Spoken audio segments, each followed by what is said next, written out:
Mary గారు నేనొక 4, 5 సూచనలు చేయడానికి కోసం మీ పర్మిషన్ అడిగినా. అందులో మొట్టమొదటి సూచన ఏంటంటే, మొన్న మీరు జిల్లా డెవలప్‌మెంట్ కమిటీ మీటింగ్‌కొచ్చిండ్రు. అక్కడ డబుల్ బెడ్‌రూమ్‌ల గురించి బాగా చర్చ జరిగింది. సరే ఆ రోజు మాట్లాడే అవకాశం దొరకలేదు. అర్బన్ పావర్టీ, రూరల్ పావర్టీ కంటే ఎక్కువుంది మేము చూస్తున్న క్రమంలో. మీకు తెలుసు రూరల్ ఏరియాలో ఉపాధి లేకపోతే పొట్ట చేత పట్టుకొని వస్తారు. వాళ్ళందరికీ అడ్డా హైదరాబాద్. అది ఓల్డ్ సిటీయా, న్యూ సిటీయా తేడా లేకుండా.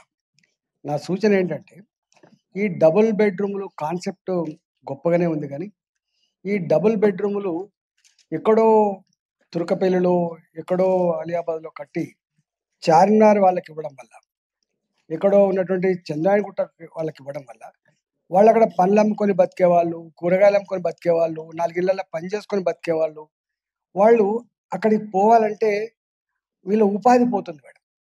అందువల్ల నా సూచన ఏంటంటే, మొన్న అక్బరుద్దీన్ ఓవైసీ గారు కూడా ఈ సూచన చేశారు.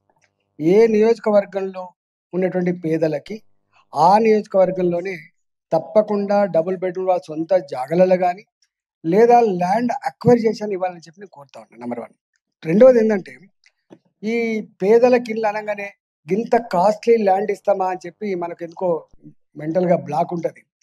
పేదలకు ఇల్లు కట్టించేటప్పుడు ఎట్లైనా మనం అపార్ట్మెంట్స్ కట్టిస్తున్నాం కాబట్టి, మంచి విలువైన ల్యాండ్స్ పేదలకు ఇవ్వడం నష్టం కాదు కాబట్టి, ప్రభుత్వ పరంగా ఎక్కడ విలువైన భూములున్నా లేదా అక్వైర్ చేసైనా ఇవ్వాలి తప్ప బయటికి పంపొద్దని చెప్పి ఒక సూచన చేస్తున్నాం. దీంట్లో మేము ప్రాక్టికల్ చూసిందేంటంటే, ఇవాళ మేము చూస్తున్నాం మొత్తం కట్టిన వాటిని సగం కూడా డిస్ట్రిబ్యూషన్ కాలేదు. మీకు తెలుసు 3 ఏళ్ళు అయితుంది. అవంతా చర్చ చూసింటాం.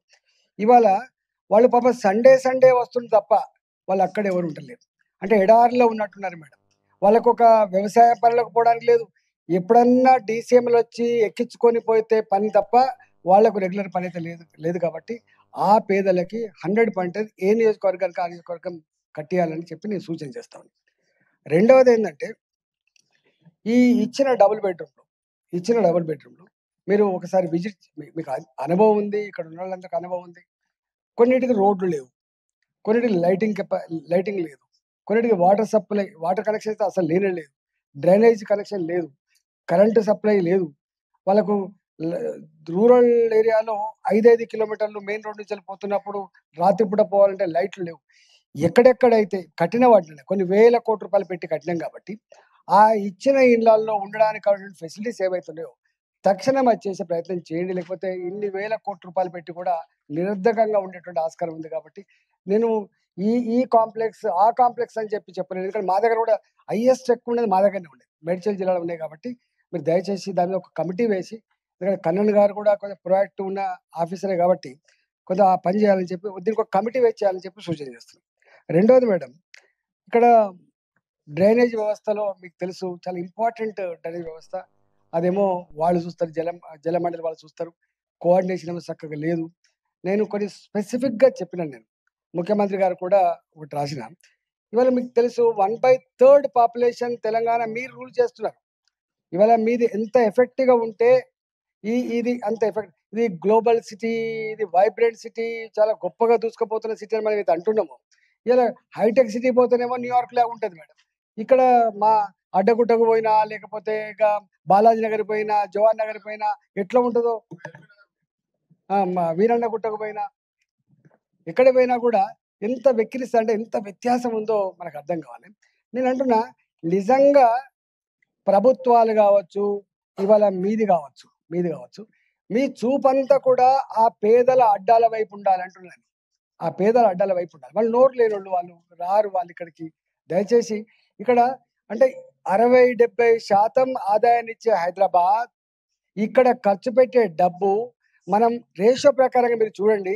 మొత్తం తెలంగాణ వ్యాప్తంగా ఎంత ఖర్చు పెడుతున్నాం, హైదరాబాద్ ఎంత ఖర్చు పెడుతున్నామో చూసి కొంచెం ఆ వ్యత్యాసం లేకుండా, ఆర్తనాదాలు లేకుండా, బాధలు లేకుండా చేయాలని చెప్పి నేను కోరుతా ఉన్నాను. ఇప్పుడు మీరు చిన్నప్పటి నుంచి టౌన్‌లో ఉన్నారు. నేను చిన్నప్పటి నుంచి ఇక్కడే చదువుకున్నా కాబట్టి ఇలా వనస్థలిపురం ఉంది. వనస్థలిపురం ఒకప్పుడు చిన్న కాలనీలు, మీకు ఇవన్నీ చిన్న చిన్న ఇల్లు ఉండేది. 2 బెడ్‌రూమ్‌లు చిన్న ఇల్లు ఉండేది. ఇవాళ ఆ 200 గజాలలో, ఆ 300 గజాలలో 4 అంతస్తులు, 5 అంతస్తులు. ఒకప్పుడు 10,000 జనాభా ఉండే ఏరియా ఇవాళ 1,00,000 జనాభా ఉంది. 1,00,000 జనాభా ఉంది. నేను నేను మీకు ఏం సూచన చేస్తున్నా కన్నడ గారు అంటే, మీరు ఏసే పైప్ లైన్‌లు కొత్త జాగాలల్లన ఇప్పుడు ఎక్కడైతే కొత్తగా ఎక్స్‌పాండెడ్ కాలనీలు ఏస్తున్నారో, ఇవాళ మీరు ఏమనుకుంటున్నారంటే, ఇవన్నీ సింగిల్ ఫ్లోర్ ఇండ్లే వీటికి ఎంత అయితది? జస్ట్ 6 ఇంచుల డయాస్ సరిపోతది. అట్లా ఏయకండి. ఇవి ఎన్నటికన్నా మళ్ళీ ఒకనాడు మనస్తరిపోడు లెక్క అయితాయని, ఎన్నడన్నా ఒకనాడు ఈ కూకట్పల్లి అయితాయని చెప్పి భావించుకొని, మీరు పైప్ లైన్ కాస్ట్ తక్కువ. పైప్ లైన్ డిగ్ చేయడానికి ఎక్కువైతది. మళ్ళా సిమెంట్ రోడ్లు వేయడానికి ఎక్కువైతది కాబట్టి, మీరు ఎక్కడైనా చూడండి మీకు మీకు అనుభవజ్ఞులు కాబట్టి చెప్తున్నా. పైప్ లైన్ ఏయడానికి తక్కువ కాస్టు, మళ్ళా సిమెంట్ రోడ్ పగలగొట్టేయడానికి ఎక్కువ కాస్ట్ అయ్యేటువంటి ఆస్కారం ఉంది కాబట్టి, ఎక్కడెక్కడైతే కొత్తగా మీరు ఎక్స్‌పాన్షన్ ఉన్నటువంటి కాలనీలలో, కొత్త కాలనీలలో ఏస్తున్నారో, అక్కడ మాత్రం మీరు ఒక 20 ఏళ్లకు, 30 ఏళ్ళకి సరిపడా పైపులు అన్నీ సేమ్ అయితే ఒక పైపుల కాస్ట్ ఎక్కువైతది కాబట్టి, పైపులు కొంత పెద్ద డయా ఏసే ప్రయత్నం చేయండి. లేకపోతే 2 ఏళ్లకే, 3 ఏళ్లకే మొత్తం పొంగుతున్నాయి, మొత్తం బ్లాక్ అయిపోతున్నాయి అని చెప్పి చెప్తా ఉన్నారు కాబట్టి, ఆ కేర్ తీసుకోవాలని చెప్పి నేను అధికారులకు చెప్తా ఉన్నాను. రెండోది దాంట్లో కూడా మేడం, ఇవాళ మీకు తెలుసు దీంట్లో హెచ్ఎండబ్ల్యూ ఒక 30%, 40% స్ట్రాంగ్ వాటర్ డ్రైన్‌లు లేకపోవడం వల్ల మళ్ళీ మీరు దీనికే కలుపుతున్నారు. కలపడం వల్ల ఏమైపోతుంది? దాని మీద మీకు ఆహ్, ఆహ్, అవి ఉంటాయి కదా! మీ ఎస్‌టిపిలు. ఆ ఎస్‌టిపిల మీద లోడ్ పడి అవి పనిచేస్తలేవు. డిఫంక్ అయిపోతున్నాయి. కాబట్టి మీరు ఎక్కడెక్కడైతే ఇంకా ఈ యూజీడీ లైన్‌లు గాని, ఈ స్ట్రాంగ్ వాటర్ లైన్ గాని కనెక్షన్స్ ఉన్నాయో వాటిని విడదీసే ప్రయత్నం చేయండి దయచేసి. విడదీసే ప్రయత్నం చేస్తే మీకు ఎస్‌టిపిలు పనిచేస్తాయి. నేను స్వయంగా చూసిన ఎస్‌టిపిలు ఎక్కడ పనిచేస్తలేవు సక్కగా. ఎస్‌టిపిలు పనిచేయకపోతే ఏమైద్దో మీరు చూస్తా ఉండండి దయచేసి. ఆ కేర్ తీసుకోండి. మూడో సూచన ఏంటంటే, ఇలా డ్రింకింగ్ వాటర్ సేమ్ థింగ్. మీరు ఇలా 30 ఇప్పుడు హైబ్రిడ్స్ ఉన్నది. మీరు 30 అంతస్తులు ఇస్తున్నారు. అక్కడ ఏసే పైపులైతే వాటర్ కనెక్షన్ మీకు సేమ్ ఉంటది. ఎంత ప్రాబ్లమ్ వస్తే మీరు ఒకసారి చూడండి. పర్మిషన్‌లు ఇచ్చేటప్పుడు ఆలోచించుకొని ఇవ్వాలి. రెండోది ఒకవేళ ఇస్తే గనక వాడికి ప్రత్యామ్నాయ డ్రైనేజ్ పైపులను గాని, ప్రత్యామ్నాయ డ్రింకింగ్ వాటర్ గనక ఇవ్వకపోతే పాత కనెక్షన్‌లకు ప్రెషర్ రాక, ఈ కొత్త కట్టినోళ్ళు, ఈ డబ్బులున్నోళ్ళు ఏం చేస్తారు మేనేజ్ చేసుకొని ఎక్కువ పైపులేసుకునే ఆస్కారం ఉండది. వాళ్ళు పైరేజ్ చేసుకునే ఆస్కారం ఉంది కాబట్టి, సామాన్య బస్తీలలో ఉండే జనానికి నల్లా నీళ్ళు ప్రెషర్‌తో రాకపోతే ఇబ్బంది పడే ఆస్కారం ఉంటది కాబట్టి, అల్టిమేట్ విక్టిమైజ్ అయ్యేది పేదవాళ్ళు కాబట్టి, ఇగో ఈ నీళ్ల పైపులైన విషయంలో కొంత మీరు జాగ్రత్త తీసుకోమని చెప్పి నేను మూడో సూచన చేస్తున్నా. నాలుగో సూచన ఏంటంటే, ఇవాళ మొన్న కన్నడ గారు చెప్పిండ్రు 80% పూటికలు అయిపోయినాయని చెప్తున్నారు. నిరంతరంగా నేను మొన్న పోయి చూసి ఒక ఫోటో కూడా పంపించిన. మీరు స్ట్రాంగ్ వాటర్ డ్రైన్స్ అలానే మనం ఈ డ్రైన్ కూడా పోతా ఉంది.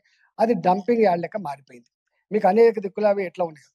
మీరు ఒక 4, 5 మంచి పనులు చేసిండ్రు. ఏంటిది? పిల్లలు పడకుండానో, పెద్దవాళ్ళు పడకుండానో మరి మీరు లింక్ జాలీలు ఏసిండ్రు. అప్పుడప్పుడు పొంగినప్పుడు ఏమైతదంటే ఈ లింక్ జాలీలలో మొత్తం చెత్తంతా పేరుకుపోయి, మొత్తం వాటర్ బ్లాక్ అయిపోయి, వెనుకకు తన్ని కాలనీ మునిగిపోతాయి. నేను ఒక్కటేమంటున్నా అంటే, మన జీహెచ్ఎంసీ ఖర్చు పెట్టే డబ్బు ప్రికాషన్ ఇమేజ్‌లో 100,00,00,000 అయితే, వరదలొస్తే మునిగిపోయేటువంటి ఆస్తి 1000,00,00,000 ఉంటది గుర్తుపెట్టుకోండి. ఒక్కొక్క ఇల్లు ఒకసారి మునిగిపోతే మీరెవ్వరైనా గుర్తుపెట్టుకోండి. పెద్దలు మునిగిపోరు ఎప్పుడైనా బాగా గుర్తుపెట్టుకోండి. ఎవరు కింద లో లెవెల్‌లో కట్టుకునుంటారు? బస్తీలు, పేదవాళ్ళ అడ్డాలల్లకే నీళ్ళొచ్చే ఆస్కారం ఉంటది. ఒక్కసారి వాళ్ళ ఇల్లు మునిగిపోతే, ఒక సంవత్సరం దాకా మళ్ళా వాళ్ళు కూలి చేసినా కూడా అది బాగుపడే ఆస్కారం లేదు కాబట్టి, ఇలా ప్రజల ఆస్తులు ఎంత పోతున్నాయి, ఎంత లాస్ అయితుందని మీరెప్పుడు అసెస్‌మెంట్ చెయ్యరు కాబట్టి, నేనేమంటున్నా అంటే, మీరు ఒకటి దానికి క్యారింగ్ కెపాసిటీ అయినటువంటి డ్రైన్‌లు అసెస్ చేయండి. వాడికి ప్రత్యామ్నాయం చేయండి. మీరు కూకట్‌పల్లికి మీ కుత్బుల్లాపూర్ ఉంది మేయర్ గారు. కుత్బుల్లాపూర్ ఉంది. ఎంత దారుణం అంటే అసలు వరదల్లాని సందర్భం లేదు. మీరు రోజు వార్తలు వింటూనే ఉంటారు. బంజారా హిల్స్‌కి ఆ ప్రాబ్లమ్ లేదు. ఎందుకంటే అది ఎత్తిపాలంటే కూడా. ఎవరికా అంటే ఇగో ఈ లో లెవెల్‌లో ఉన్నోళ్ళు వచ్చే ఆస్కారం ఉంటది కాబట్టి, నేను మీకు సూచన చేస్తా ఉన్నా.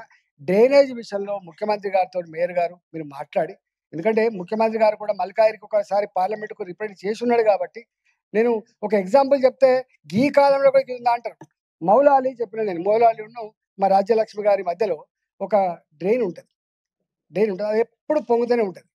మేడం ఆ ఇంటికి కార్లు పోవు. ఆ ఇంటికి స్కూటర్లు పోవు. ఆ ఇల్లు చుట్టూ సందు లేకుండా కాంపౌండ్ వాల్ కడతారు. ఆ కాంపౌండ్ వాల్ హైట్ 6 ఫీట్లు, 7 ఫీట్లు ఉంటది. వాటికి ఒక 4, 5, 6 మెట్లెక్కి గోడ దిగాలి. మళ్ళా 5, 6 మెట్లెక్కి బయటికి పోవాలి. నేను నేను దీన్ దయాళ్ నగర్. నేను పోయి చూసిన. ఏంటిది అంటే, సార్ మాది ఎప్పుడైనా ప్రతి సంవత్సరం వరదలొచ్చే ప్రాంతం ఇది. అందుకనే మేము చుట్టూ కాంపౌండ్ వాల్ పెట్టుకున్నాం. మాకిక స్కూటర్లు లోపలికి పోవు. కార్లు పోయే ప్రసక్తి లేదు. బాట లేదసలు. మనకందరికి లెక్క గేట్లున్నట్టుగా లేవక్కడ. మెట్లెక్కి పోవాలే. మరి ఏంది దీని పరిష్కారం అంటే లేదు. మేము మొత్తం కాలువలు తిరిగి, దిగి ఏదో కొంచెం చేసినాం గానీ అది ప్రత్యామ్నాయం కాదు. ఏంటి అది? అంటే గతంలో ఏ చెరువులైతే ఉండెనో మేయర్ గారు చెరువులైతే ఉండెనో దానికి క్యారింగ్ కెపాసిటీ అన్నాడు పెద్ద పెద్ద వాగులుండేది. ఈ భూములన్నీ మెల్లమెల్లగా ఆక్రమించుకోవడం వల్ల దానికి క్యారింగ్ కెపాసిటీ పెరిగిపోయింది. Water spread area is same. వర్షం పడ్డప్పుడు ఎంత ఏరియా నుంచి అయితే వాటర్ రావనో అవన్నీ వస్తూనే ఉంటాయి కాబట్టి తగ్గట్టుగా లేకపోవడం వల్ల వచ్చే సమస్య ఎక్కడైతే మీరు ఐడెంటిఫై చేస్తారో దానికక్కడ మనకిప్పుడు స్ట్రాటజిక్ నాలా డెవలప్‌మెంట్ ప్రోగ్రామ్ పెట్టింది మీరు. మీరు బ్రహ్మాండంగా ఉంది కాదంటలేము. దాన్ని ఏం చేయండి కొంచెం పైనుంచెల్లి ట్యాప్ చేసి ఇంకో డైవర్షన్ చేయండి. రోడ్లకి ఇప్పుడు కొత్తగా ఇండ్లను తవ్వుడుగా అంటే డిస్టర్బ్ చేసి కానీ చేయకుండా రోడ్లన్నీ ఉన్నాయి కాబట్టి దయచేసి ఆ పని తప్పకుండా మీరు చేయమని చెప్పి మీకు మూడో సూచన చేస్తా ఉన్నా మేడం. నాలుగవది ఇప్పుడు మన పార్కులలో మీరు ఈ ఎక్విప్‌మెంట్ అంతా పెడుతున్నారు. కొంచెం నేనేమంటున్నా క్వాలిటీ లేని దానికి మధ్య ఇంకో 10% తేడా ఉంటది కావచ్చు. మనం శాంక్షన్ చేసినప్పుడు ఉండే శ్రద్ధ అది పెట్టేటప్పుడు చూసుకుంటోళ్ళు లేరు. 4 నెలలకే, 3 నెలలకే పోతా ఉన్నాయి. 5,00,000, 10,00,000 రూపాయలు పెడుతున్నాం కాబట్టి నేనేమంటున్నా కొంత క్వాలిటీ ఇన్‌ష్యూర్ చేసి ఏర్పాటు చేయండి. పెట్టినాం 4 రోజులకే మళ్ళా ఖరాబ్ అయిపోతే కష్టమయ్యేటువంటి ఆస్కారం ఉంటది కాబట్టి కొంచెం క్వాలిటీ ఇంప్రూవ్‌మెంట్ చేసే ప్రయత్నం చేయమని చెప్పి నేను కోరుతా ఉన్నా. పార్కులు కూడా ఇప్పుడు ఇప్పటికైనా సరే మీకు తెలుసు కాంక్రీట్ జంగల్ అయిపోయింది బిడ్డ, టెంపరేచర్ పెరుగుతుంది బిడ్డ ఇవన్నీ అంటున్నాం మనం. నేను అంటున్నా ఇప్పటికైనా ఇప్పటికైనా ఉన్న పార్కులు ఏవైతున్నాయో మీరు ఎందుకో నిశ్చేష్టులై ఉన్నారు. ఆక్రమించుకుంటూ పోతూనే ఉన్నారు. నేను స్వయంగా చూసిన కొన్ని వందల పార్కులు కనుమరుగైపోయినాయి. ఇప్పటికైనా ఉన్న వాటిని అధికారులు ప్రొయాక్టివ్‌గా ఉండి వాటిని చేసుకొని కొంత వాటిని మేనేజ్ చేసే ప్రయత్నం చేయండి. గుళ్ళ పేరిట ఉన్న భూములను కూడా కూలగొట్టే ప్రయత్నం చేస్తున్నారు అక్కడక్కడ. ఆ గుళ్ళ కోసం ఉంటది. ఏమైతది ప్రైవేట్ వ్యక్తులు కాదు కదా! గుళ్ళ కోసం గాని, ఇంకా స్పిరిచ్యువల్ దాని కోసం గాని అవి ఉండనియండి. ఎందుకంటే వాటి డిస్టర్బ్ చేస్తే ఎప్పుడైనా పేదోళ్ళు ఎవరైనా పెళ్లి చేసుకోవడానికో, లేకపోతే ఎప్పుడైనా ఆపదొచ్చినప్పుడు ఉండడానికో అక్కడికొచ్చే ఆస్కారం ఉంది కాబట్టి, మీరు ఎంత వీలైతే అంత నేను మొన్న ఒక చిన్న ఎగ్జాంపుల్ చెప్తా మేడం. కూకట్పల్లిలో ఒక గుడి ఉంది. గుడికి 500 గజాల జాగుంది. దాని పక్క పొంటి ఒక 200 గజాల జాగుంది. వాళ్ళు ఏం కోరిండ్రంటే ఈ 200 జాగాలు కూడా మాకియ్యమని. ఆ 200 జాగాలో ఒక రేకుల షెడ్ యేసుకుంటే టెంపులోళ్ళు దాన్ని కూలగొట్టిపోయిర్రు. ఎవరు? ఆ సంస్థ ఎవరిదో హైడ్రా గాదు. వాళ్ళు హౌసింగ్ బోర్డోళ్ళు కావచ్చు. నేనేమంటున్నానంటే హౌసింగ్ బోర్డ్‌తోటి కూడా మీరు కోఆర్డినేట్ చేసుకొని ఎక్కడెక్కడైతే ఇట్లాంటి భూములున్నాయో కనీసం ఎక్కడ మనకి ఏం లేకుండా పోయింది. మీరు కూకట్పల్లి ఒకసారి పోయి చూడండి. అసలు సైకిల్ కూడా పోని పరిస్థితి ఉన్నది. సైకిల్ కూడా పోని పరిస్థితి కాబట్టి దయచేసి అట్లాంటి గుళ్ళకు పక్కపొంటుండే భూములు గాని, పార్కులకు పక్కపొంటుండే భూములు గాని, డిజిగ్నేటెడ్ ఈ పార్కుల ల్యాండ్ గాని కాపాడమని చెప్పి మిమ్మల్ని కోరుతున్నా. తర్వాత కోఆర్డినేషన్ లేదు మనకు. ఇప్పుడు మీ హెచ్ఎండబ్ల్యూ ఉంది. వాళ్ళ మీద అంటే మన మీద అంటున్నాం, మన మీద అంటే వాళ్ళ మీద అంటున్నాం. ఎట్లైనా చేసి కోఆర్డినేషన్ చేసుకొని చేయండి. నేను మొన్న ఒక 2 టైమ్స్ నేను ఒక మీటింగ్ పెట్టినా. అప్పుడు ఇల్లంబర్తి గారు ఉండే రైల్వే స్టేషన్‌లో. మీరు ఎప్పుడైనా చూసిండ్రో లేదో ఈ మధ్య కాలంలో రైళ్ల స్పీడ్ పెరిగింది. రైళ్ల ఫ్రీక్వెన్సీ పెరిగింది. ఈవెన్ చాలా మంది తెలవకుండానే నేను లోకల్ చూస్తా ఉన్నా. చాలా మంది చచ్చిపోతున్నారు. ఆ ఫోటోలు అవన్నీ నేను పెడతా. నేనేం ప్రపోజ్ చేసినా నేను రైల్వే మంత్రి గారిని 2 సార్లు మీటింగ్ పెట్టా. అయ్యా మీరు నా ఒక్క హైదరాబాద్‌లో కాదు, ఎక్కడెక్కడైతే పెద్ద పెద్ద నగరాలున్నాయో, ఆ నగరాల గుండా పాస్ అయ్యేటువంటి ఈ రైల్వే ట్రైన్‌లు ఏవైతున్నాయో చాలా స్పీడ్ ఎక్కువైపోయింది. 150 కిలోమీటర్ల స్పీడ్ తోటి. వాళ్ళు అసెస్ చేయలేక చచ్చిపోతా ఉన్నారు కాబట్టి, నేనేమన్నా అంటే ఎన్ని వీలైతే కన్ని ప్రజలు పట్టాల మీదకి రాకుండా ఉండే పద్ధతులలో నేను మన సనత్ నగర్ నుంచెళ్ళి పత్తినగర్ పోయినా నేను. పత్తినగర్ పోతే ఎంతమంది చచ్చిపోతున్నారు? 170 మంది చచ్చిపోయింది సార్ అని చెప్పిండ్రు. 170 మంది చచ్చిపోయిందని చెప్పారు. నేనేమంటున్నా మీరు కోఆర్డినేషన్ గనక చేస్తే ఎన్ని అండర్ పాస్‌లు ప్రజలు నడిచే అండర్ పాస్‌లుంటాయి. మీకు స్కూటర్‌లు పోయే అండర్ పాస్‌లుంటాయి. ఆటోలు పోయే అండర్ పాస్‌లుంటాయి. అన్ని బస్సులు పోయే అండర్ పాస్‌లు గాని, అన్ని హెవీ వెహికల్స్ పోయే అండర్ పాస్‌లు అక్కర్లేదు కరణ్ గారు. నేను ఇంకా మీకు ఏమంటున్నానంటే మీరు ఒక సింగిల్ పైసా పెట్టుబడి లేకుండా రైల్వే డిపార్ట్‌మెంట్ తోటి మీకు కాచిగూడ, యాకత్పుర పోయే లైన్ ఉన్నది. లేకపోతే సనత్ నగర్ పోయే లైన్. మీరు హైదరాబాద్ నగరంలో ఎన్ని అండర్ పాస్‌ల కోసం మీరు వచ్చేసారు. సపోజ్ మనకు పట్టాలు 8 ఫీట్ల హైట్, 9 ఫీట్ల హైట్ తోటి పోయేటుంటాయి. ఈజీగా అయితాయి. అక్కడక్కడ కొంత భూమి లెవెల్‌లో ఉంటాయి. అక్కడ డ్రైనేజ్ కొంచెం మీకు తెలుసు, ఆ టనల్స్ కొడితే డ్రైనేజ్ పోతుంది. మీరు ఎక్కడెక్కడ 100 కావచ్చు, 150 కావచ్చు, ఎన్నైనా ఇప్పడానికి సిద్ధంగా ఉన్నాం.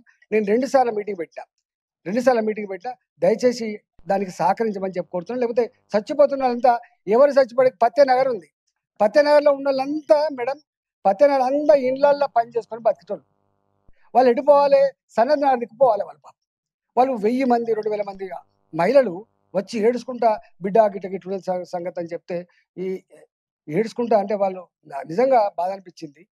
కాబట్టి దయచేసి అట్లాంటి రైలు క్రాసింగ్లు చాలా ఉంటాయి కాబట్టి ఎక్కడెక్కడ ఉన్నాయో ఐడెంటిఫై చేసుకొని అటుపక్క రోడ్డు ఉంటే చాలు, ఇటుపక్క రోడ్డు చాలు, మనం టన్నల్ కొట్టి ఏర్పాటు చేసుకుందాం. ఎన్ని అని ఇవ్వడానికి సిద్ధంగా ఉన్నాం. తర్వాత మీకు రైల్వే డిపార్ట్మెంట్ ఉంది, కోఆర్డినేషన్ లేదు. నేను 2 సార్లు మీటింగ్ పెట్టినా. ఇప్పుడు ఫర్ ఎగ్జాంపుల్ వినాయక నగర్, వాజ్పేయి నగర్ ఉంది, వినాయక నగర్ ఉంది, షెఫిల్ కూడా ఉంది. అన్ని శాంక్షన్ అయినాయి. 20 ఏళ్ల క్రితం శాంక్షన్ అయింది. ఎక్కడ మన 133 డివిజన్లో దాని మచ్చ బొల్లారం దగ్గర 20 ఇయర్స్ బ్యాక్ స్టార్ట్ అయినాయి. కొన్ని దగ్గర రైల్వే మంత్రులతో శిలాపలకాలు కూడా వేసారు. కానీ ఇంతవరకు తట్టడి మట్టి తీయలేదు.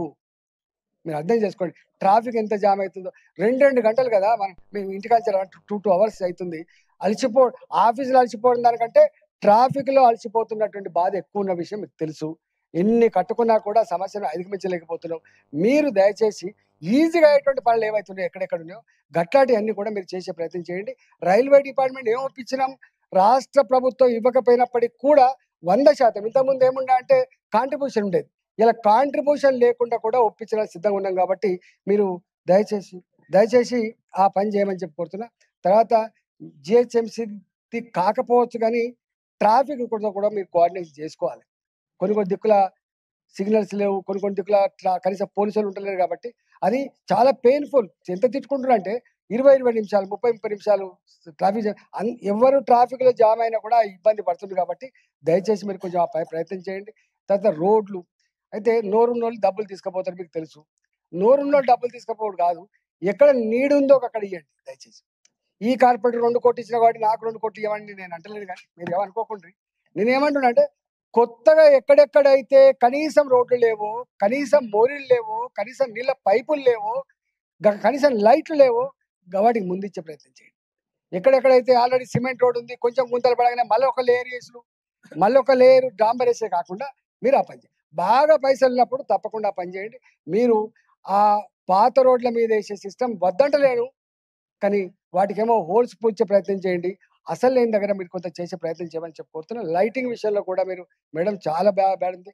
అది లైటింగ్ లాస్ట్ అయిపోయింది మేడం. నేను దయచేసి కన్నన్ గారు మీకు అన్నీ తెలుసు, కొంచెం నేను పార్టీల గురించి మాట్లాడుతున్నాను, నేను హైదరాబాద్ గురించి మాట్లాడుతున్నాను. కాబట్టి మళ్ళీ డిస్కషన్ లేకుండా చూస్తామని ఆశిస్తూ నమస్కారం.